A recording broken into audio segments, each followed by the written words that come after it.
Fellas, what's going on? How's it going? How you doing? Today we've got a treat. We've got a real treat. We've got Max Stirner, the ego and his own, the case of the individual against authority. For those of you that don't know, this is a drawing of Max Stirner. Max Stirner. This was actually a one-to-one representation of how he actually looked. So yeah, it's good to get my hands on this book, and I think I'm just gonna start reading. Really, the first chapter is called "All Things Are Nothing to Me." What is not supposed to be my concern? First and foremost, the good cause, then God's cause, the cause of mankind, of truth, of freedom, of humanity, of justice. Further, the cause of my people, my prince, my fatherland. Finally, even the cause of mind and 1,000 other causes. Only my cause is never to be my concern. Shame on the egoist who thinks only of himself. Let us look and see then how they manage their concerns. They for whose cause we are to labor, devote ourselves and grow enthusiastic. You have much profound information to give about God, and have for thousands of years searched the depths of the Godhead and looked into its heart, so that you can doubtless tell us how God himself attends to God's cause, which we are called to serve. And you do not conceal the Lord's doings either. Now, what is his cause? Has he, as he has demanded of us, made an alien cause, the cause of truth or love, his own? You are shocked by this misunderstanding, and you instruct us that God's cause is indeed the cause of truth and love, but that this cause cannot be called alien to him, because God is himself truth and love. You are shocked by the assumption that God could be like us poor worms in furthering an alien cause as his own. Should God take up the cause of truth if he were not himself truth? He cares only for his cause, but because he is all in all, therefore his cause. But we are not all in all, and our cause is altogether little and contemptible. Therefore we must serve a higher cause. Now it is clear, God cares only for what is his, busies himself only with himself, thinks only of himself, and has only himself before his eyes. Woe to all that is not well pleasing to him. He serves no higher person and satisfies only himself. His cause is a purely egoistic cause. How is it with mankind, whose cause we are to make our own? Is its cause that of another? And does mankind serve a higher cause? No, mankind looks only at itself. Mankind will promote the interests of mankind only. Mankind is its own cause. That it may develop, it causes nations and individuals to wear themselves out in its service, and when they have accomplished what mankind needs, it throws them on the dung heap of history in gratitude. Is not mankind's cause a purely egoistic state? I have no need to take up things that want to throw its cause on us and show that it is occupied only with itself, not with us, only with its good, not with ours. Look at the rest for yourself. Do truth, freedom, humanity, justice desire anything else than that you grow enthusiastically and serve them? They all have an admirable time of it when they receive zealous homage. Just observe the nation that is defended by devoted patriots. The patriots fall in bloody battle or in the fight with the hunger and want. What does the nation care for that? By the manure of their corpses for the nation comes into its bloom. The individuals have died for the great cause of the nation, and the nation sends some words of thanks after them, and has the profit of it. I call that a paying kind of egoism. But only look at that sultan who cares so lovingly for his people. Is he not pure unselfishness itself? And does he not hourly sacrifice himself for his people? Oh yes, for his people. Just try it. Show yourself not as his, but as your own. For breaking away from egoism, you will take a trip to jail. The sultan has set his cause on nothing but himself. He is to himself all in all. He is to himself the only one, and tolerates nobody who would dare not to be one of his people. And will you not learn by these brilliant examples that the egoist gets on best? I, for my part, take a lesson from them, and propose instead of further unselfishly serving those great egoists, rather to be the egoist myself. God and mankind have concerned themselves for nothing but themselves.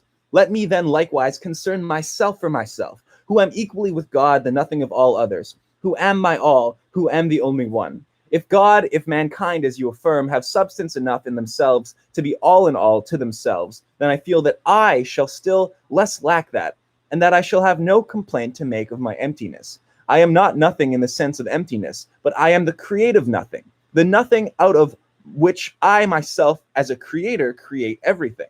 Away then with every concern that is not altogether my concern. You think at least the good cause must be concerned? My concern? What's good? What's bad? Why, I myself am my concern, and I am neither good nor bad. Neither has meaning for me. The divine is God's concern, the human, man's. My concern is neither divine nor human, nor the true, nor the good, the just, the free, but solely what is mine. And it is not a general one, but is unique, as I am unique. Nothing is more me to me than myself.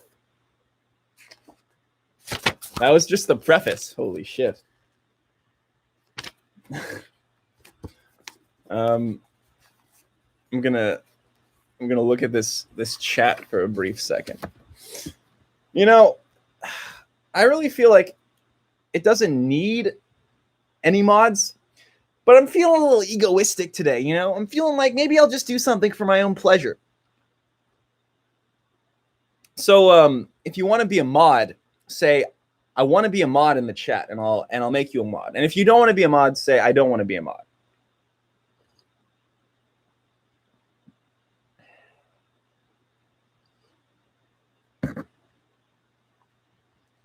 Okay.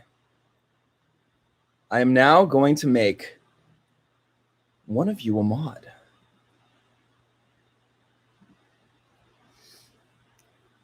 All right. I've now made one of you a mod. Now, you may notice that I made someone a mod who was not saying I wanted to be a mod or didn't want to be a mod. I set up an arbitrary rule, set a class of things that needed to happen in order for someone to be a mod. And then I basically just made someone random a mod. Almost as if the cruel winds of fate don't care about rules or justice. Things just happen, and your brain tries to make sense of it. But nothing's going to make sense of it because you just live in an absurd world with no objective truth. That's actually a quote from Max Stirner. I actually wrote this book. Jesus. Okay. Here's how I'm going to read this book. I feel like Max Stirner's face needs to be in frame. So, all right. Part 1, Chapter 1, A Human Life. Part 1 is called Man, by the way. It opens with this quote. Man is to man the supreme being, says Feuerbach. I don't know half these German people. Man has just been discovered, says Bruno Boyer. Then let us take a more careful look at this supreme being and this new discovery. All right. Chapter 1, A Human Life. From the moment when he catches sight of the light of the world, a man seeks to find out himself and get hold of himself out of its confusion, in which he, with everything else, is tossed about in motley mixture. But everything that comes in contact with the child defends itself in turn against his attacks and asserts its own persistence. Accordingly, because each thing cares for itself and at the same time comes into constant collision with other things, the combat of self-assertion is unavoidable. Victory or defeat. Between the two alternatives, the fate of the combat wavers. The victor becomes the lord, the vanquished one the subject. The former exercises supremacy and rights of supremacy. The latter fulfills in awe and deference the duties of a subject. But both remain enemies and always lie in wait. They watch for each other's weakness. Children for those of their parents, and parents for those of their children, their fear, for example. Either the stick conquers the man, or the man conquers the stick. In childhood, liberation takes the direction of trying to get to the bottom of things, to get at what is back of things. Therefore, we spy out the weak points for everybody, for which it is well known children have a sure instinct. Therefore, we like to smash things, like to rummage through hidden corners, pry after what is covered up or out of the way, and try what we can do with everything. When we once get at what is at the back of things, we know we are safe. When we have got at the fact that the rod is too weak against our obduracy, then we no longer fear it, have outgrown it. Back of the rod, mightier than it, stands our obduracy, Uracy. I've never seen that word in my life. Our obdurate courage. One second. We're gonna take a brief repose here, and we're gonna look up what obduracy is, because I have no idea. Unmoved by persuasion, pity, or tender feelings, stubborn, unyielding, resistant to moral influence. I feel like it's a word Stirner would invent just to write this book. Stirner, I feel like if he was like walking on the street and there was like a kid with like a candy, he would just like push the kid over and no. Let's not speculate here. Back of the rod, mightier than it stands. Yes. Okay. Through a considerable time, we are spared a fight that is so exhausting later, the fight against reason. The fairest part of childhood passes without the necessity of coming to blows with reason. We care nothing at all about it, do not meddle with it, admit no reason. We are not to be persuaded to anything by conviction, and are deaf to good arguments, and like are hard for us to resist. This stern life and death combat with reason enters later, and begins a new phase. In childhood, we scamper about without racking our brains much. Mind is the first name of the first self-discovery, the first undification of the divine, that is, of the uncanny, the spooks. First mention of spooks, the powers above. By the way, this book, The Ego and His Own, I have an individualist, I know individualist anarchists. They're very upset that this translation is his own. They think the original German is closer to the ego and its own. So maybe this marks this book as just bullshit. But we're gonna keep going. The attitude is now altogether reversed. The youth takes up an intellectual position, while the boy, who did not feel himself as mind, grew up on mindless learning. The former does not try to get hold of things, but of thoughts that lie hidden in things, and so therefore of the spirit of history. On the other hand, the boy understands connection, no doubt, but not ideas. The spirit, therefore, he strings together whatever can be learned without proceeding, a priori and theoretically, without looking for ideas. I'm going to be honest, this first chapter, it's losing me. Here's what I'm going to do. I'm going to show you the table of contents, and you can just tell me where you want to go, all right? So here, and yeah, that's the whole table of contents. I'm going to show it to you, and I'm going to look at the chat, and eventually one of you guys is going to pick out a part of this book, and we're just going to skip there, and we're going to flip around, and we're going to find something to read, okay?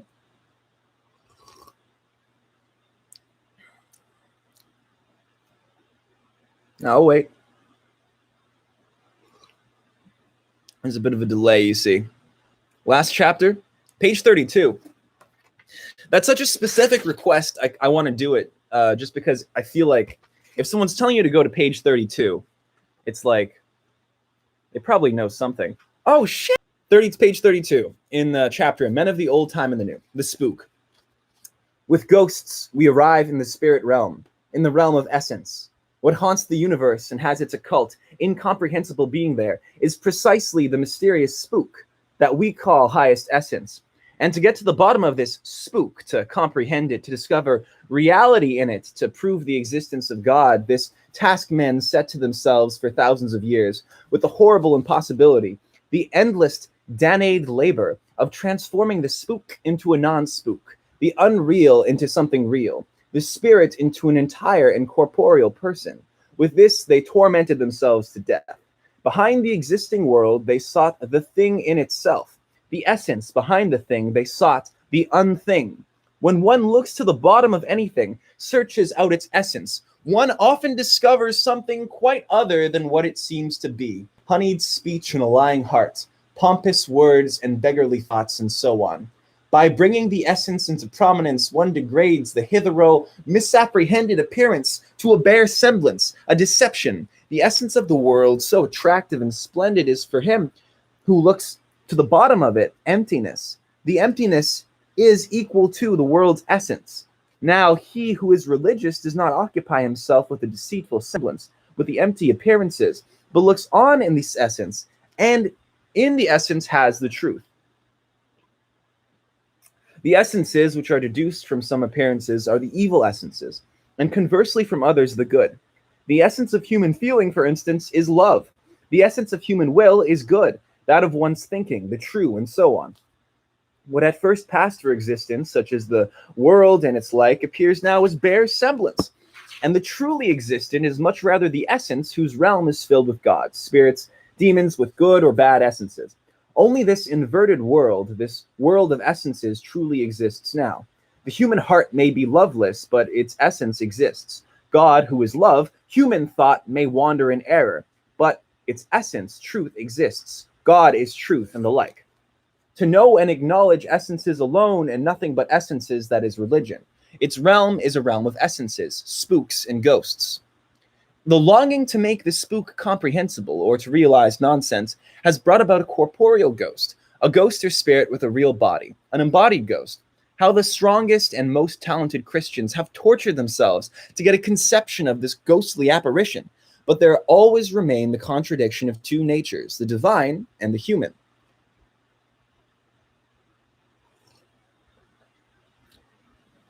Listen, I thought I understood spooks before I read that section, and now I have a sneaking suspicion I've been spreading misinformation. Oh no! Through Christ, maybe I can like, yeah, maybe. It's not bad. It's not bad. Okay. Through Christ, the truth of the matter had at the same time come to light, that the veritable spirit or ghost is man. The corporeal or embodied spirit is just man. He himself is the ghostly being. And at the same time, the being's appearance and existence. Henceforth, man no longer, in typical cases, shudders at ghosts outside him, but at himself he is terrified at himself. In the depth of his breast dwells the spirit of sin, even the faintest thought, and this is itself a spirit, you know, may be a devil, etc. The ghost has put on a body, God has become man, but now man is himself the gruesome spook which he seeks to get back of, to exercise, to fathom, to bring to reality and to speech. Man is spirit. What matter if the body wither, if only the spirit is saved? Everything rests on the spirit, and the spirit or soul's welfare becomes the exclusive goal. Man has become to himself a ghost, an uncanny spook, to which there is even assigned a distinct seat in the body. Dispute over the seat of the soul, whether in the head, etc. Was this written back when people thought the pineal gland was the connection between the brain and the spirit realm? Okay, whatever. This is why all the greatest political philosophies are fucking centuries old. You are not to me, and I am not to you, a higher essence. Nevertheless, a higher essence may be hidden in each of us, and call forth mutual reverence. To take at once the most general, man lives in you and me. If I did not see man in you, what occasion should I have to respect you? To be sure, you are not man in his true and adequate form, but only a mortal veil of his from which he can withdraw without himself ceasing. But yet for the present, this general and higher essence is housed in you, and you present before me, because an imperishable spirit has in you assumed a perishable body, so that really your form is only an assumed one. A spirit that appears in you without being bound to your body and to this particular mode of appearance. Therefore, a spook. Hence, I do not regard you as a higher essence, but only respect you in that higher essence which walks in you. I respect man in you. The ancients did not observe anything of this sort to their slaves, and the higher essence man found as yet little response. To make up for this, they saw in each other ghosts of another sort. The people is a higher essence than an individual, and like man or the spirit of essence, and like man or the spirit of man, a spirit haunting the individual, the spirit of the people. For this reason, they revered the spirit, and only so far as he served this, or else a spirit related to it. As in the spirit of the family could the individual appear significant.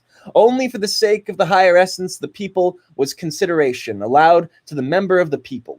As you are hallowed to us by man who haunts you, so at every time men have been hallowed by some higher essence or other, like people and family and such. Only for the sake of a higher essence has anyone been honored from the old. Only as a ghost has he been regarded in the light of a hallowed, a protected and recognized person. If I cherish you because I hold you dear, because in you my heart finds nourishment, my need satisfaction, then it is not done for the sake of a higher essence whose hallowed body you are, not on account of my beholding in you in a ghost, an appearing spirit, but from egoistic pleasure. You yourself with your essence are valuable to me, for your essence is not a higher one. It is not higher and more general than you, is unique, like you yourself, because it is you. Now I'm going to be real with you. Now I'm going to be fully honest. I sometimes don't know what exactly our friend Max Stirner is getting at here. And it might just be because there's 150 years between me and him. And it might just be because I'm reading a little too quick here. I mean, obviously I get the vibe. I get what he's going for. Okay, whatever, it's fine. So, you know, I'm gonna go back to the table of contents. You need to read Plato and other philosophers to understand this. I gotta go further into academia to understand this academia. That's the trap of academia. You know, you try to be like, okay, I'll understand this one concept, and it's like, nope, you got to understand all these other concepts as well. It's a trap. Pick another section.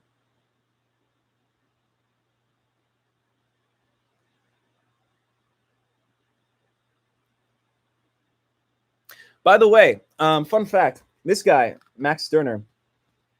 Max Stirner himself, he was a spook. This is true. By the way, when I say spook, I know exactly what I mean when I say it, because I own a copy of Max Stirner's The Ego in His Own, the case of the individual against authority. So I'm an expert on this subject. Let me see here.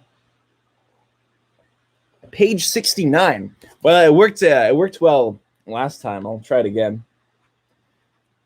I've been lied to. There's nothing on page 69. Page 72. Page 177. I wonder if there's something on the page that I'm supposed to be finding, or like a subtitle. There is, alas, no mention of the rights that were born with us. You know what? Enough democracy. I'm going to close my eyes, flip to a random page, and just start reading. This is how all things should be. And this is the proper form of government. And anyone who tells you otherwise, they're just wrong. All right. Okay, he's analyzing a book. That was a bad place to stop. Through the revolution, the bourgeoisie became omnipresent, and all inequality was abolished by everyone's being, raised or degraded to the dignity of a citizen. The common man raised, the aristocrat degraded, the third estate became the sole estate, namely the estate of citizens of the state. Now communism responds, our dignity and our essence consists not in our being, all the equal children of our mother, the state, all born with an equal claim to her love and her protection, but in all are existing for each other. This is our equality, our herein we are equal, and that we, I as well as you and all of you are active, are labor, each one for the rest, and that each of us is a laborer then. The point for us is not what we are for this state, not our citizenship, therefore, but that we are for each other, that each of us exists only through the other, who caring for my wants at the same time sees his own satisfied by me.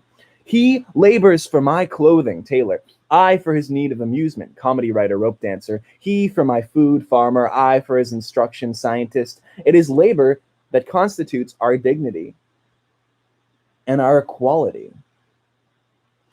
What advantage does citizenship bring us? Burdens. And how high is our labor appraised? As low as possible. Sounding kind of commie there, Stan. But labor is the sole value all the same time. That we are laborers is the best thing about us. This is our significance in the world, and therefore it must be our consideration too, and must come to receive consideration. What can you meet with us? Surely you are recompensed not for your bare existence, not for what you are for yourselves either, but only for what you are for us. By what have you claims on us? Perhaps by your high birth? No, only by what you do for us that is desirable or useful.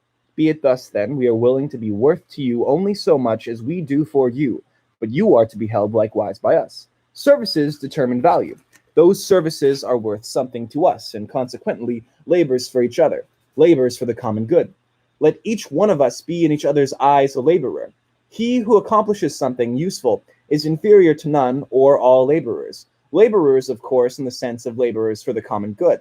That is, communistic laborers are equal.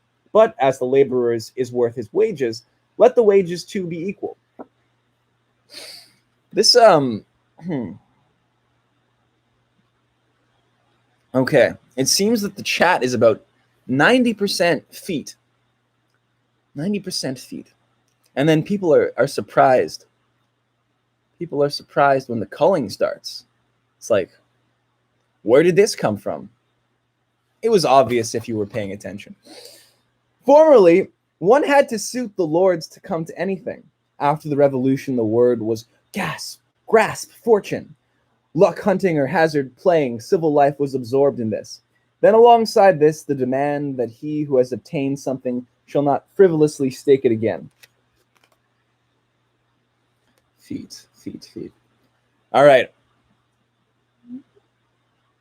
Are there any like anti-degenerates that I can mod? Fellas, this is how fascism starts. All right, you know what? I'm going to add a moderator, just basically randomly. I'm going to add another one. Listen, I don't know what kind of person you are, but no matter where you fall politically, we can all agree that horniness needs to be outlawed immediately. It's, if you're a communist, it's standing in the way of class consciousness, and if you're an individualist, as it's bad for you if you're surrounded by horny people. So it's got to go, unless you're extremely horny, in which case I think we can make an exception. Like, you have to be horny enough to justify being that horny. Like, you have to. What I'm saying is, you can't just be like the regular amount of horny. I've gotten off track.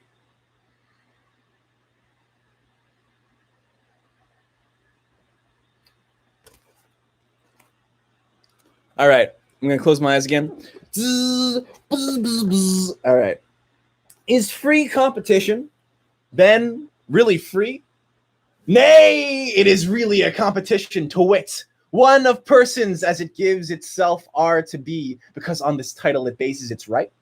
It originated, in persons becoming free of all personal rule. Is a competition free which the state, this ruler in the civic principle, hems in by 1,000 barriers? There is a rich manufacturer doing a brilliant business, and I should like to compete with him. Go ahead, says the state. I have no objection to make to your person as competitor. Yes, I reply, but for that I need a space for buildings. I need money. That's bad, but if you have no money, you cannot compete. You must not take anything from anybody, for I protect property and grant it privileges. Free competition is not free because I lack the things for competition. Against my person, no objection can be made, but because I have not the things, my person too must step to the rear. And who has the necessary things? Perhaps that manufacturer. Why? From him I could take them away. No, the state has them as proprietary. The manufacturer only as a fief, as possession. But since it is no use trying with the manufacturer, I compete with that professor of jurisprudence. The man is a booby, and I, who know 100 times more than he, shall make his classroom empty. Have you studied and graduated, friend? No. But what of that? I understand abundantly what is necessary for instruction in that department. Sorry, but competition is not free here. Against your person, there is nothing to be said, but the doctor's diploma is lacking. And this diploma, I, the state, demand. Ask me for it respectfully first. Then we will see what is to be done. Now, one thing I will say about this book, yeah, it literally says the man is a booby. Again, there's like a century. You know what? I'm getting distracted. No mods, no masters. I'm going to mod that guy. Yes, good job, Greg. You've done well. You've done well. Okay. I was gonna say something and I forgot. That's the thing with the live chat. You look in that, it's like an abyss. You just get sucked into a black hole. Oh, one thing I will say about Max Stirner. I've done 3 of these live streams as a test. The first 2, Posadis or Posadis, it's pronounced Posadis, I'm 99% sure. He wrote very, what I'll say scatteredly. He wrote scatteredly. And Nick Land, he wrote scatteredly. You know, lots of fancy language, you know. So this is actually, it's more or less, you know, I can follow the ideas. I flip to a random part, I start reading, I get what's going on. So great. The thing is with individualist anarchism, like what is the praxis there? You just steal some underwear and get arrested? Solely from the principle that all right and all authority belong to the collectivity of the people, do all forms of government arise. For none of them lacks this appeal to the collectivity, and the despot, as well as the president or any aristocracy, acts and commands in the name of the state. They are in possession of the authority of the state, and it is perfectly indifferent whether, were this possible, the people, as a collectivity, all individuals, exercise the state authority, or whether it is only the representatives of this collectivity, be there many of them as in aristocracies, or one as in monarchies. Always the collectivity is above the individual and has a power which is called legitimate, the law.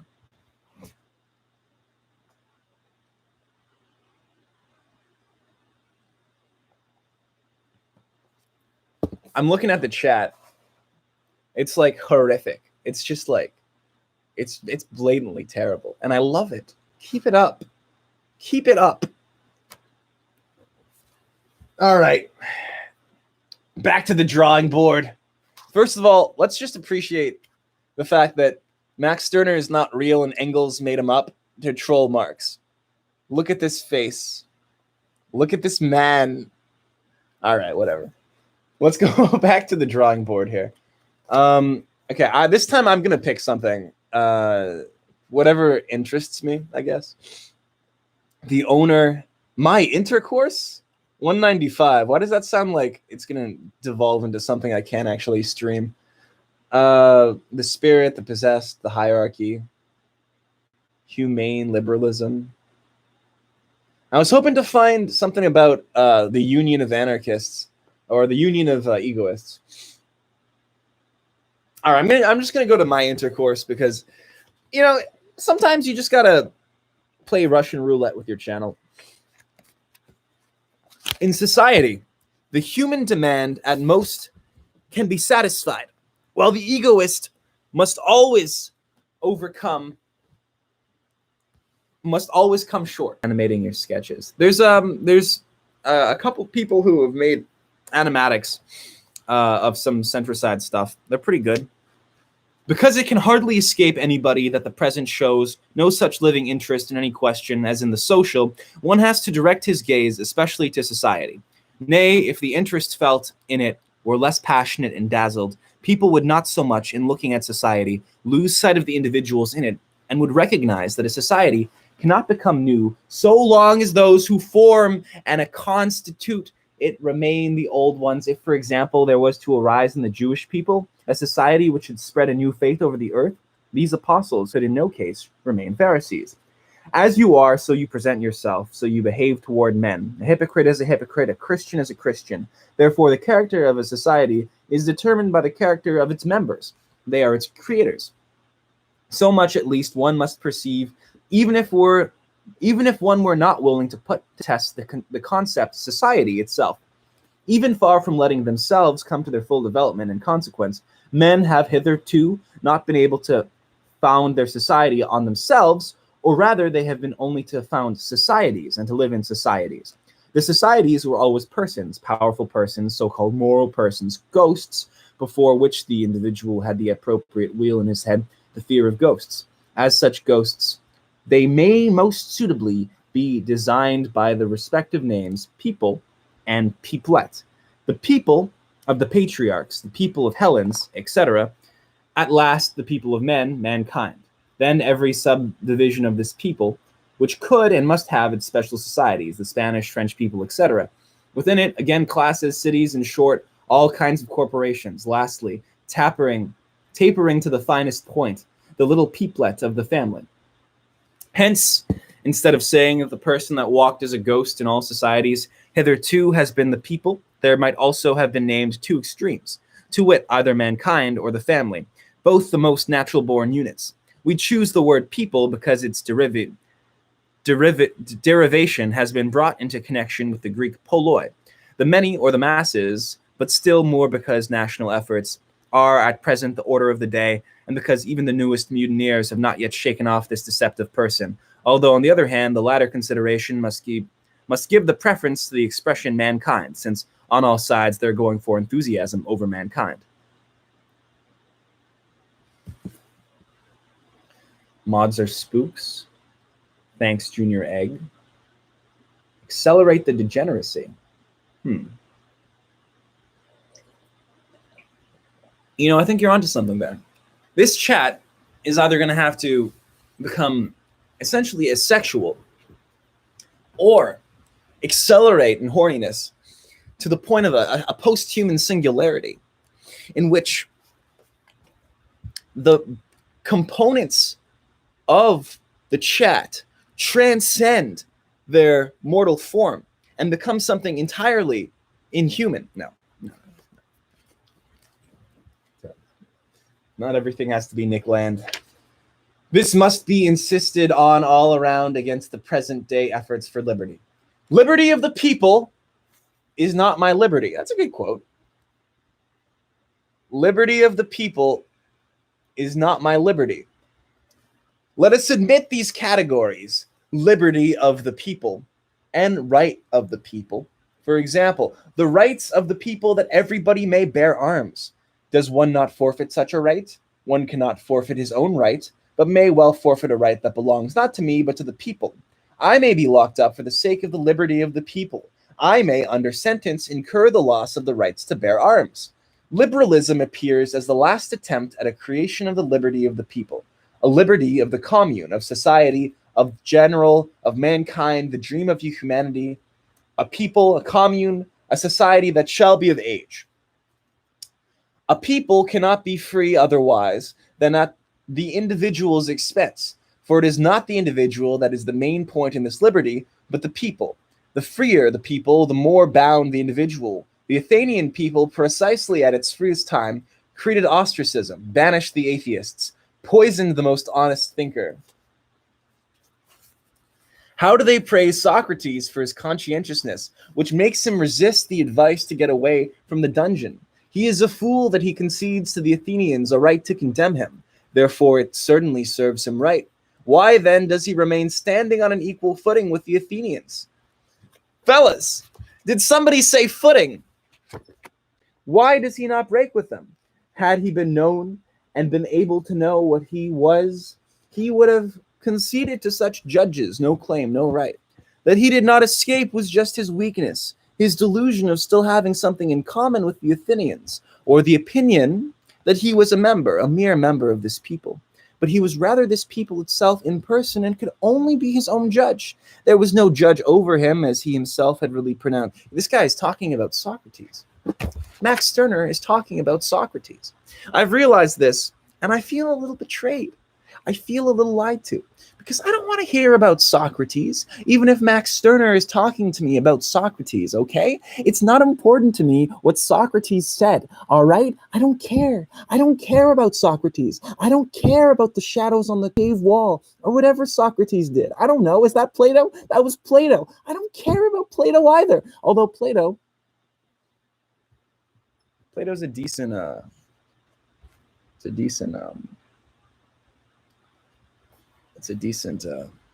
lost my train of thought. You ever just realize that it's just all for nothing? Well, if you do realize that, then you should absolutely. I'm not going anywhere with that. All right. Let's see here. It was with pettifoggery and intrigues. No, he's still talking about Greeks. He's still talking about Greeks. All right. I'm going to read the chat. And we're going to figure out what to do next, okay? Just give suggestions as to what page I should turn to. And we'll turn to that page, and you'll feel a real connection with me. We'll all feel a real great connection. You'll feel deeply connected, almost as if you're talking to me directly, like we're having a conversation. Like you really have a friend that's talking to you, something important to do on this beautiful Saturday, or maybe even Sunday very early morning. And we'll all be fine. Page 420. Let me just turn to page 420. It appears there's only 340 pages.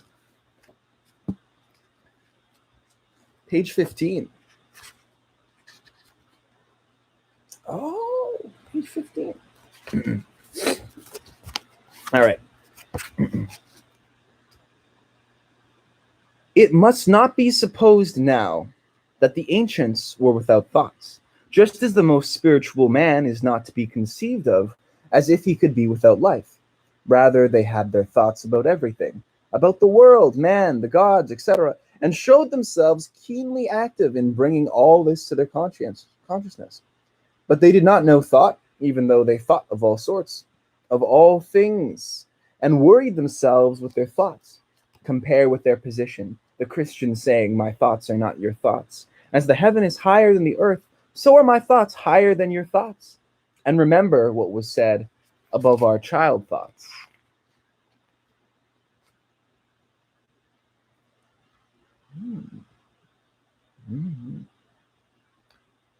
Yo, that's a hilarious number.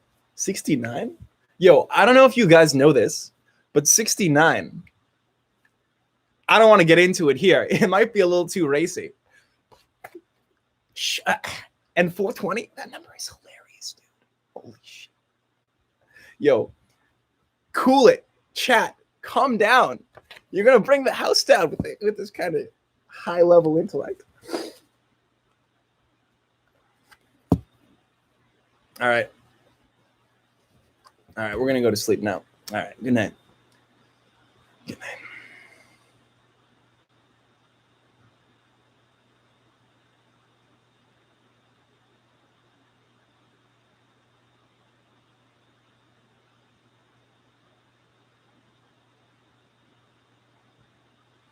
I'm specifically looking at my the view count, and I'm just like, what do I have to do to remove, get less than 1,000 people watching me essentially do nothing? Who then is self-sacrificing? In the full sense, surely he who ventures everything else for one thing, one object to reach his goal, or the ambitious man who offers up all his desires, wishes, and satisfactions to the single passion, or the avaricious man who denies himself everything to gather treasures, or the pleasure seeker, he is ruled by a passion to which he brings the rest as sacrifices. And are these self-sacrificing people perchance not selfish, not egoist, as they have only one ruling passion, so they provide for only one satisfaction, but for this the more strenuously? They are wholly absorbed in it. Their entire activity is egoistic, but it is one-sided, unopened, narrow egoism. It is possessedness. Why, those are petty passions, by which, on the contrary, man must not let himself be enthralled. Man must make sacrifices for a great idea, a great cause. A great idea, a good cause is, it may be, the honor of God, for which innumerable people have met death. Christianity, which has found its willing martyrs, the Holy Catholic Church, which has greedily demanded sacrifices of heretics, liberty and equality, which were waited on by bloody guillotines. He who lives for a great idea, a good cause, a doctrine, a system, a lofty calling, may not let any worldly lusts, any self-seeking interests spring up in him. Here we have the concept of clericalism, or as it may also be called in its pedagogic activity, schoolmasterliness, for the idealists play the schoolmaster over us. The clergyman is especially called to live to the idea and to work for the idea, the truly good cause. Therefore, the people feel how little it befits him to show worldly haughtiness, to desire good living, to join in such pleasures as dancing and gaming, in short, to have any other than a sacred interest. Hence, too, doubtless, is derived the scanty salary of teachers who are to feel themselves repaid by the sacredness of their calling alone, and to renounce other enjoyments. Even a directory of the sacred ideas, one or more of which man is to look upon as his calling, is not lacking. Family, fatherland, science, etc., may find me in a servant faithful to his calling. Here we come upon the old craze of the world, which has not yet learned to do without clericalism, that to live and work for an idea is man's calling, and according to the faithfulness of its fulfillment, his human worth is measured. That is the domination of the idea. In other words, it is clericalism. Clericalism. You know, I've heard a lot about clericalism. I've been looked into clerical fascism. I gotta say, I don't understand it, and I don't care to. Do you know why? Here's why. I'll explain why. I haven't seen any clerical memes. That's why. That's literally why. I don't make videos about actual ideologies. I make videos about the representation of these ideologies via memes. And as a result, there's some stuff that gets lost in translation. The other thing is, I was browsing our distributism the other day, and there was a post saying, like, we're outlawing memes, or I don't know. I think one of the moderators didn't want memes in our distributism or something. I was just like, that's a terrible idea. Because that's the only way ideologies propagate. It's through memes. I imagine a glorious future in which there are no books, and everyone just communicates their ideas through memes. And it's just like a reference to a reference to a reference to a book. And maybe people have read the book, maybe not. It doesn't really matter. What matters is the propagation through memes. Oh, how much for mod? I'm an ANCAP. There you go. Now, eventually I'll read more libertarian stuff, and then everyone who donates money, I'll just make a mod. But it's not exactly fitting right now for me to do that. I'm thinking of doing themes like back in the Discord days. In this one, I just do whatever I want because it's egoism. But if we're gonna do if we're gonna read some good libertarian literature, I think everything we've read so far has been anti-capitalist. Not anti-capitalist, but like they don't have a great view of capitalism. Obviously, Max Stirner, Anarchy, not exactly pro-capitalism. Poseidism, obviously wanted to destroy capitalism with nukes. And Nick Land, it's not that he was anti-capitalism, it's just that his ideas about capitalism were that of a mentally ill person. In the sense that, at least metaphorically, capitalism is something propelling us towards a place where humans are not alive anymore, or not relevant anymore.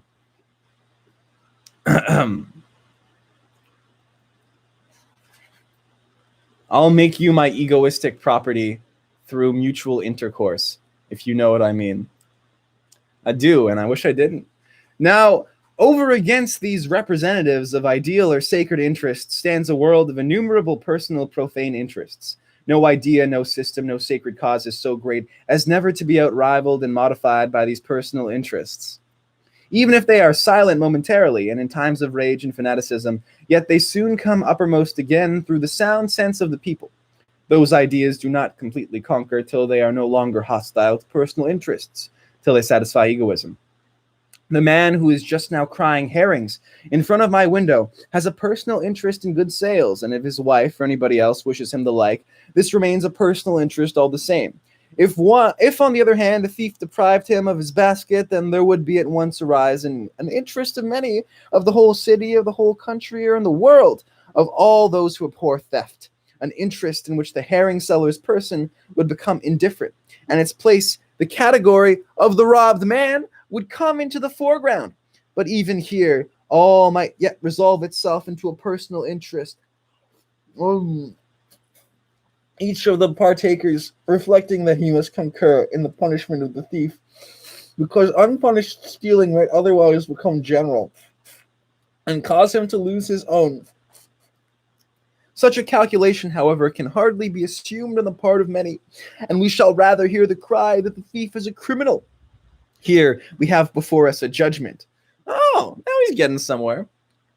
Nazi beats up clerical fascism for being dishonest. I have to actually learn about the ideology before I introduced as a character. That's not even true. I have to see some memes about it that I feel like I understand in order to represent it. The man who is just now crying herrings. Oh, blah, blah, blah, blah. All right, here we are.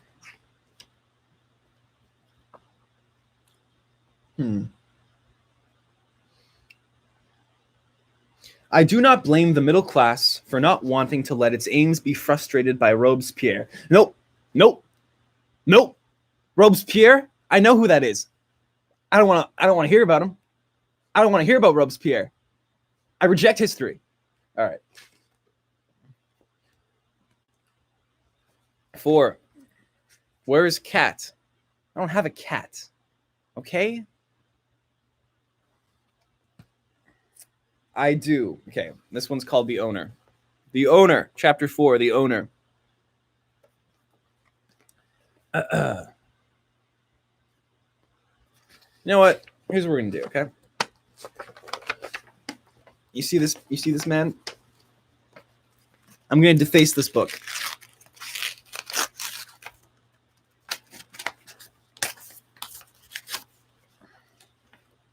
And we're gonna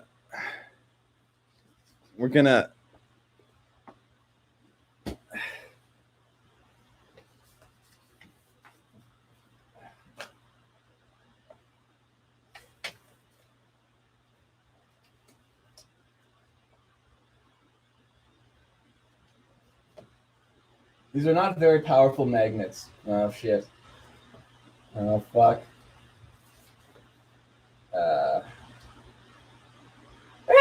There we go.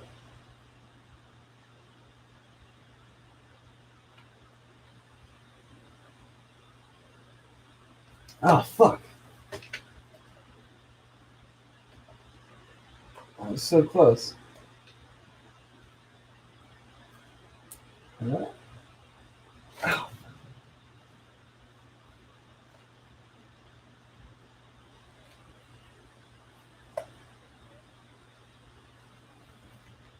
Perfect.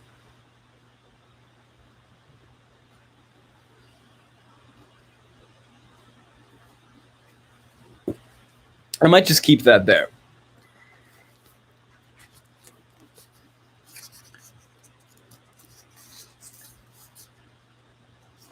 Wait a second.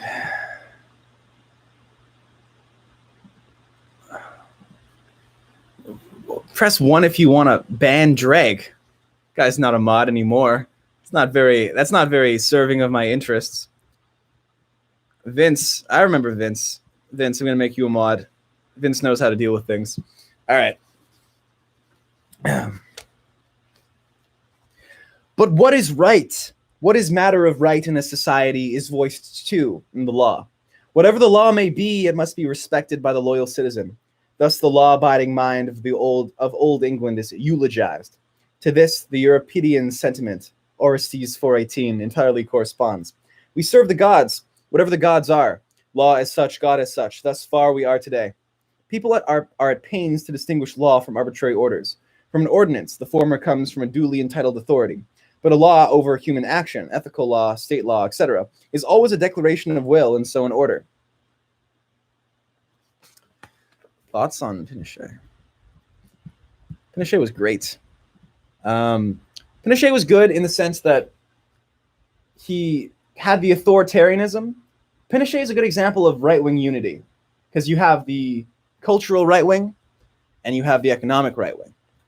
So that's like the embodiment. I think Hoppianism is probably the ideal right-wing merger. Sort of like a more extreme version of fusionism. Put aside your differences and just own some libtards. The own will of me is the state's destroyer. It is therefore branded by the state as a self-will. Own will and the state are powers in deadly hostility, between which no eternal peace is possible. As long as the state asserts itself, it represents its own will, its ever hostile opponent as unreasonable evil. And the latter lets itself be talked into believing this. Nay, it really is such, for no more reason than this, that it still lets itself be talked into such belief. It has not yet come to itself and to the consciousness of dignity. Hence it is still incomplete, still amenable to fine words. Every state is a despotism, be the despot one or many, or as likely as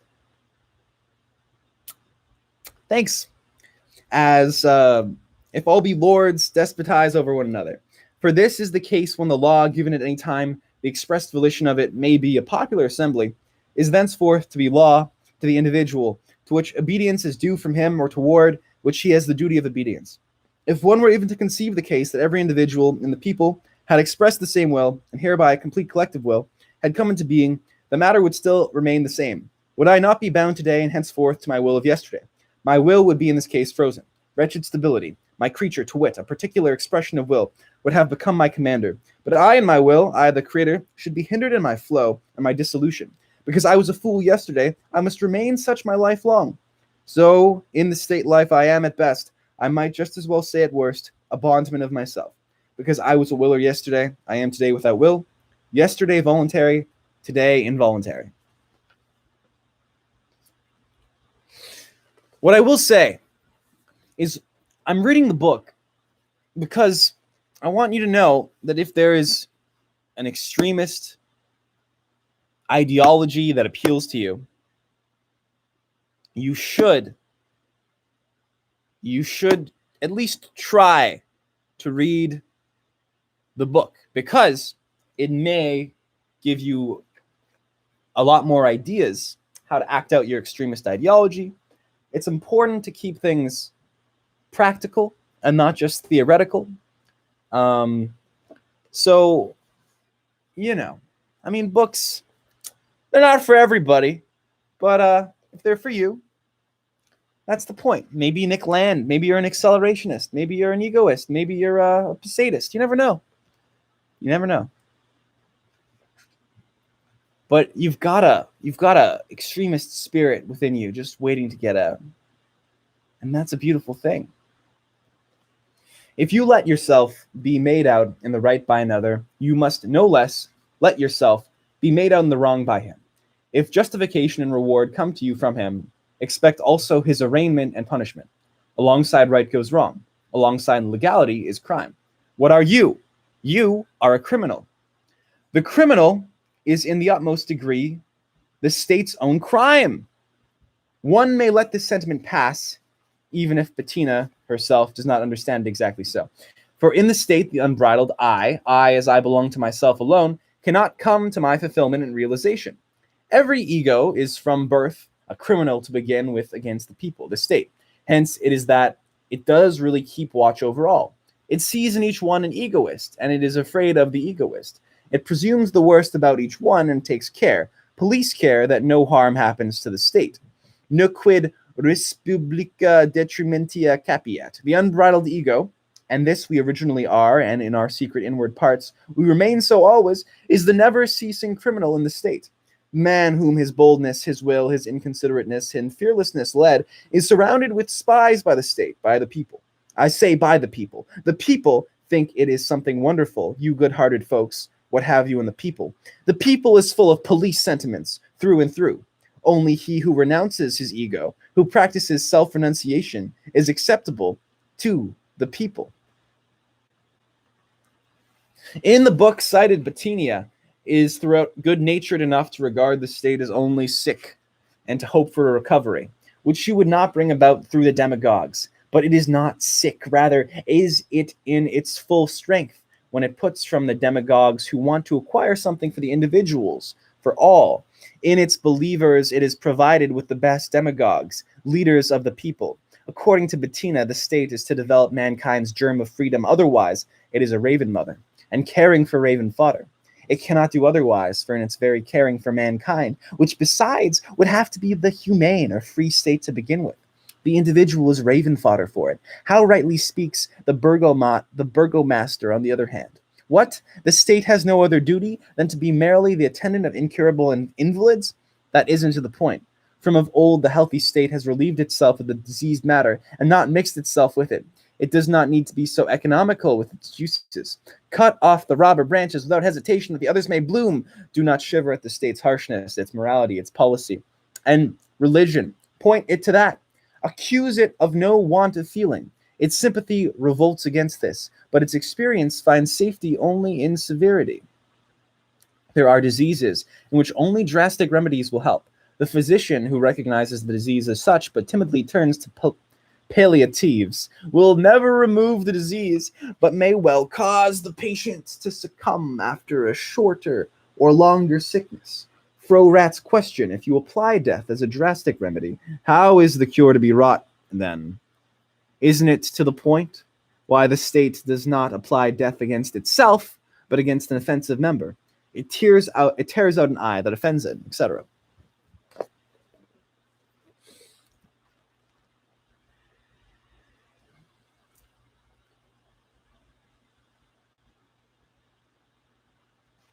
I'm going to skip to the last chapter and look around.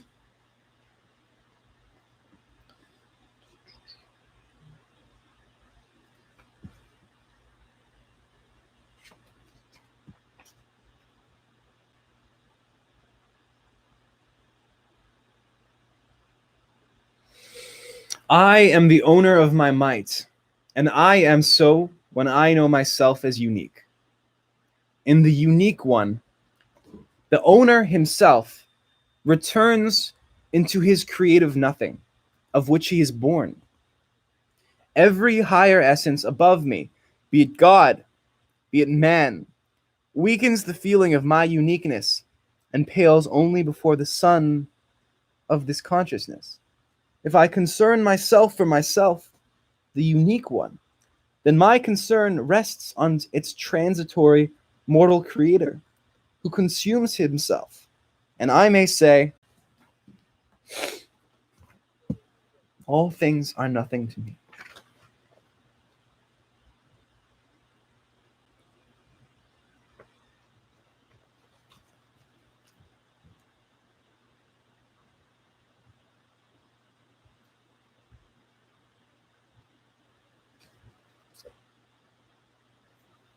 I think we covered all the beats here.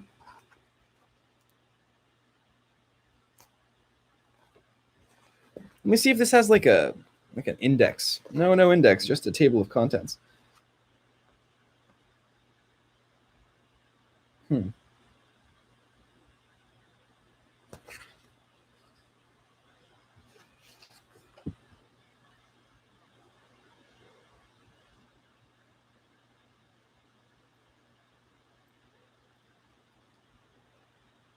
The chat is a wonderful thing. It's a wonderful thing.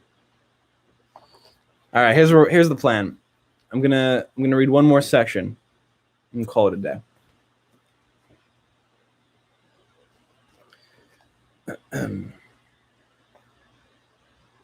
Maybe I can find the Union of Egoist section somewhere.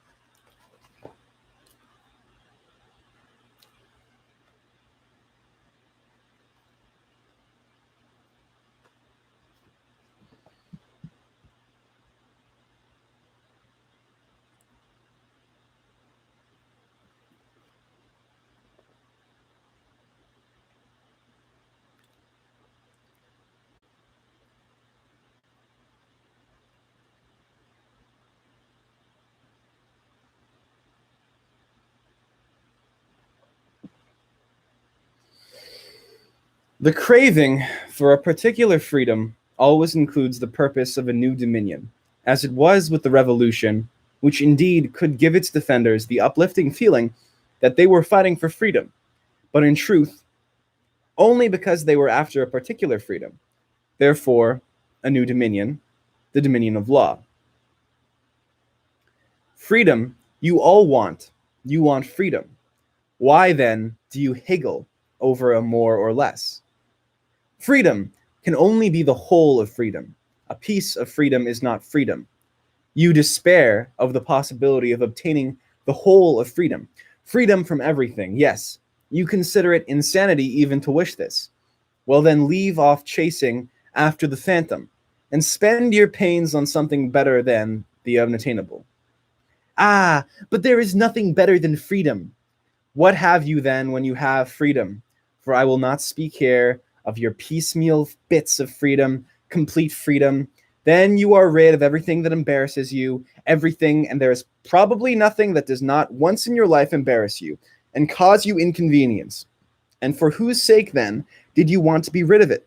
Doubtless for your sake, because it is in your way. But if something were not inconvenient to you, if, on the contrary, it were quite to your mind, such as the gentle but irresistibly commanding look of your loved one, then you would not want to be rid of it and free from it.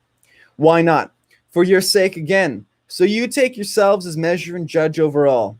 You gladly let freedom go and unfreedom. The sweet service of love suits you. And you take up your freedom again on occasion when it begins to suit you better. That is, supposing, which is not the point here, that you are not afraid of such a repeal of the union for others, for perhaps religious reasons.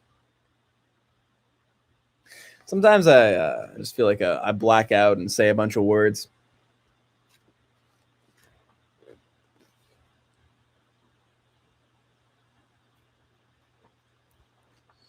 All right, one more. I'm trying to find a good one here.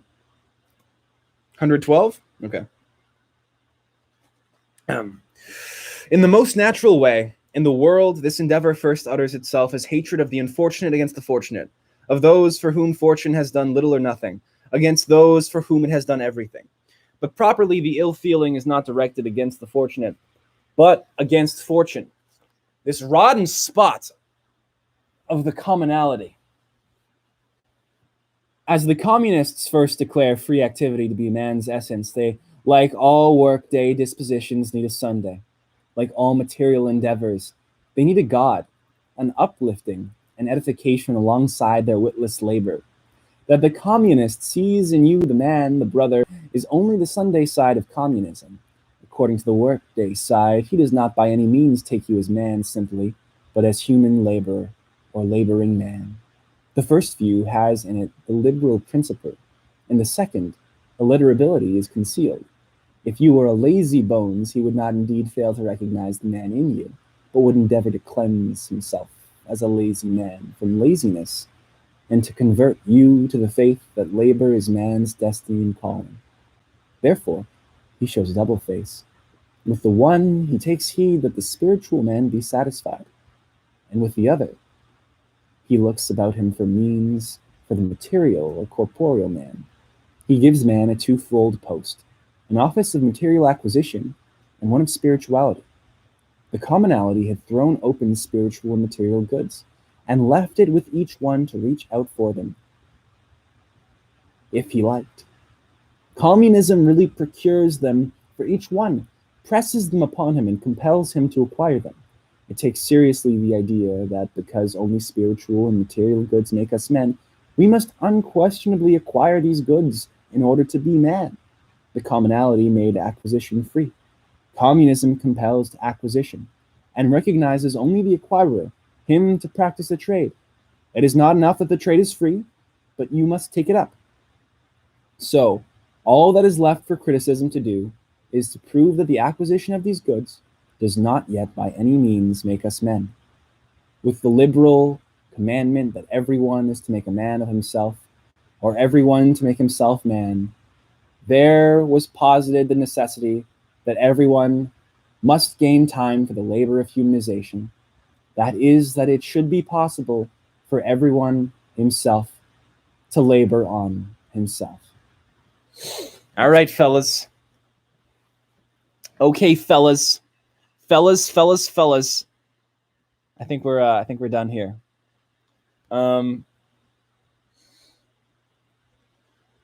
Thanks for coming. Thanks for being here. The cat wasn't my cat, by the way. It was just a friend's cat that happened to be obese or, a little fat. So, yeah.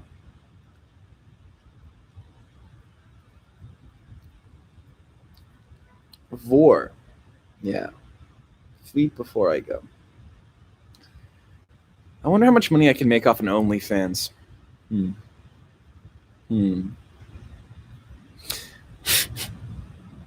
That's a good enough note to end on.